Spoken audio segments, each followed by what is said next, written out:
If there is a problem of children actually starving, that is a child endangerment scenario to which CPS needs to be called. If you're talking about like actual child starvation, the truth is it does not take that much money to feed a child. I know I have 3 of them. You should be feeding your child before you feed yourself. Ben Shapiro had a fascinating and strange take on what should happen to children who are suffering as a result of starvation, suffering because their families don't have enough money to feed them. And so let's listen to more of his argument in context, and then I'll break down what the reality is. If government can protect kids from the sick radical left, shouldn't they also protect kids from hunger? Wouldn't it make sense to strengthen food stamps and have school lunch be free since some kids are in school lunch debt?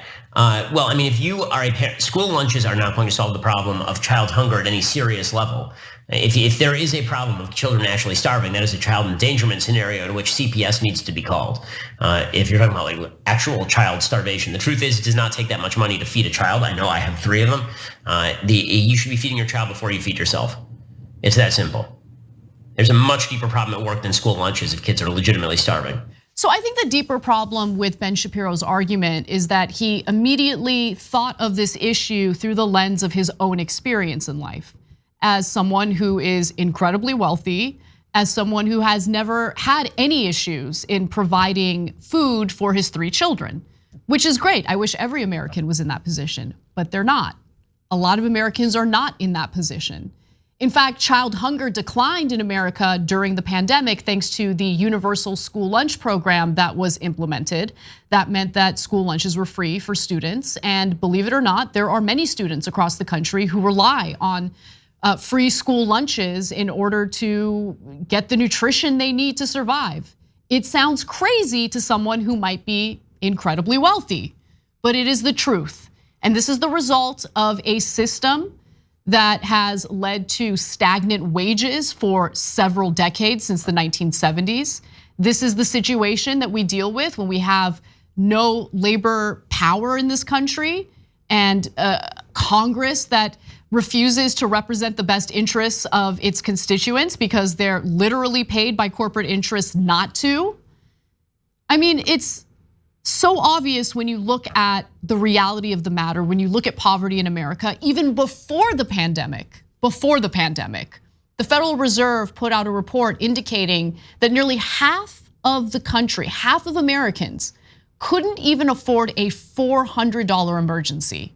So while it might be super easy for some people like Ben Shapiro to provide the food their children need to be happy, healthy, and thrive, unfortunately, there are a ton of Americans who are not in that position. So let's get to the details. What's really transpiring with hunger in America, particularly hunger toward children? And what would it look like if we just snatched children away from their families if they were too poor to provide the food their kids need? Because let me tell you something, with all these abortion restrictions in red states, there are gonna be a lot of poor people ending up with children they can't afford. And what's the proposal here? To take the kids away and put them in foster care? Which, by the way, if the concern here is government resources going toward social programs or government programs, how do you think Child Protective Services is funded? So instead of putting more funding toward Child Protective Services, we could, make sure the kids have the food they need to survive. But anyway, let me give you the details. So school lunches are carried out in the United States by the National School Lunch Program.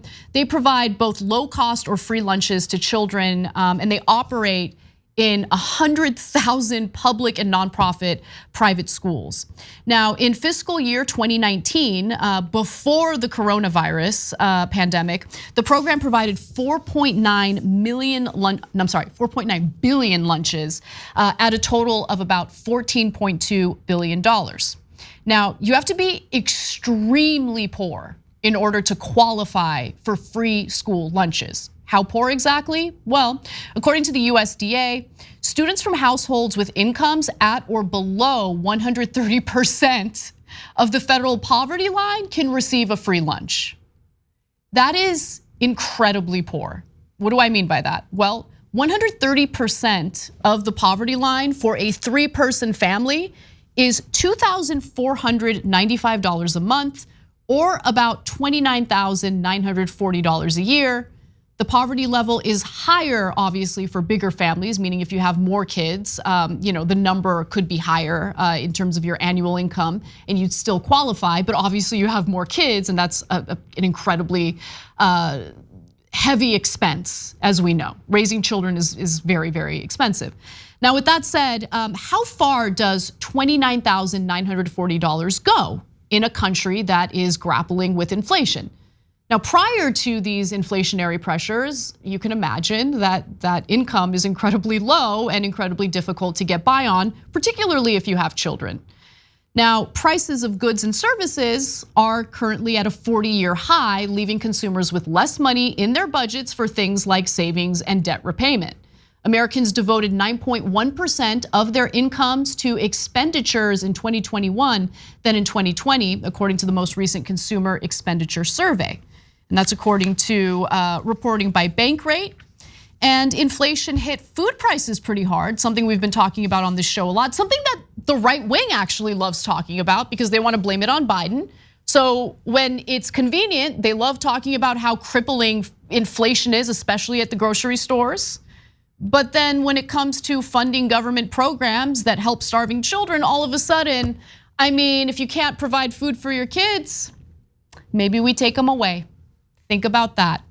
Now, in 2021, households in the lowest income quintile spent an average of $4,875 on food, representing, get a load of this, 30.6% of their income. That is insane. While households in the highest income quintile spent an average of $13,975 on food, representing 7.6% of their income, meaning the wealthiest individuals in this country, as a result of their extreme wealth, obviously, spend a far smaller portion of their earnings on groceries. So the food prices have obviously hit the poorest Americans the hardest. Now, why don't we take a look at the price changes for food at home categories, okay? So this is from the USDA, the Economic Research Service, using US Department of Labor and Bureau of Labor Statistics data, and here's what they found.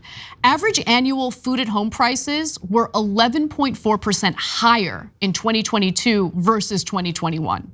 Now, for context, the 20-year historical level of retail food price inflation is 2% per year. But in 2022, prices for all food categories increased faster than their historical averages from 2002 to 2021.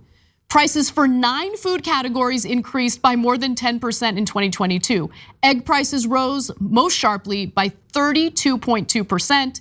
Prices for fats and oils increased by 18.5%. Poultry increased by 14.6%. Other meats increased by 14.2%. You guys get the point, right? You guys get the point. So the economic situation for most Americans, nearly half of Americans, was already precarious, already awful prior to the pandemic. The pandemic made things far worse. In fact, here's a profile on one family and what they experienced. Is there a night that you and your husband go without food just to make sure the kids have food? Most of the time. We will make sure that they have had their portion and maybe another portion before we would eat. And me and Dad have kind of gotten to the point of now that we only eat maybe once a day. All right, y'all. Let's settle down. Meet the Gray family. 3 kids with special needs. Dad, a dishwasher, and Shauna, a server. So just to get a little bit of food is a hard deal nowadays. Both of them lost their jobs when restaurants were forced to close. Some milk this morning. Entering their apartment is humbling. Inequality exploded further during the coronavirus pandemic. Americans now have record consumer debt, record household debt. And we keep hearing about but they got that stimulus money though. But if you take a look at their finances, they're struggling. And so the idea of punishing them by taking their kids away due to their inability to afford food, enough food to keep them happy and healthy, is insane to me. And also would be a massive expense if that's all you care about. If you care about, we don't want to fund more government stuff.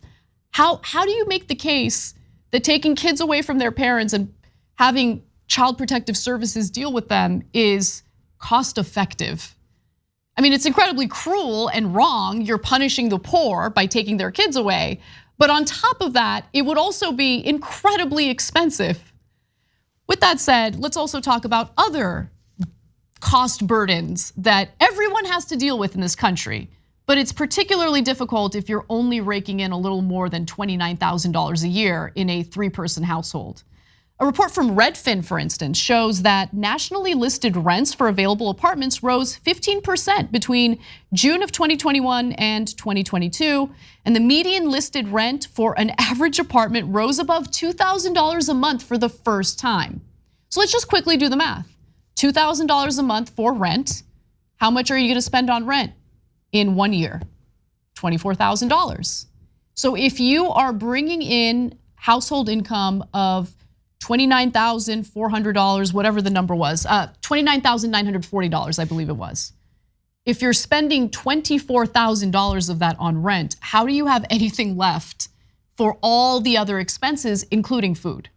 But look, I mean, that's average. That's the average cost of rent.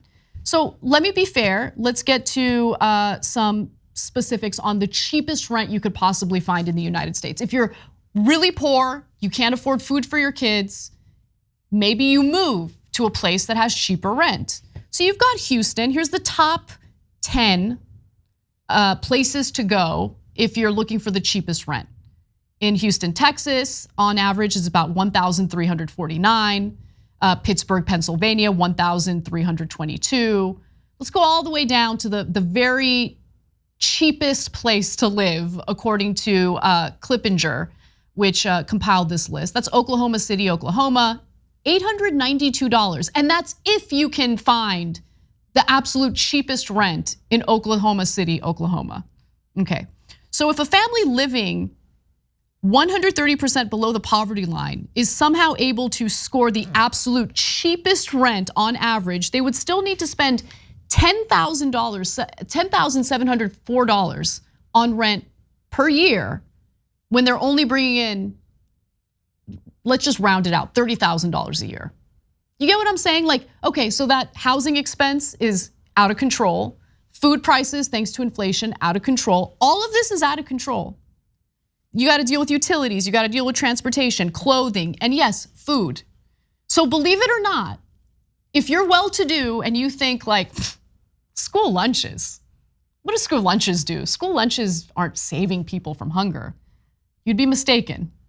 A ton of students rely on free lunch at schools. I'd love to live in a country that doesn't have a rigged economic system. I'd love to live in a country where the Federal Reserve doesn't get to put its thumb on the scale and drive some of the insane inequalities that we've seen in this country.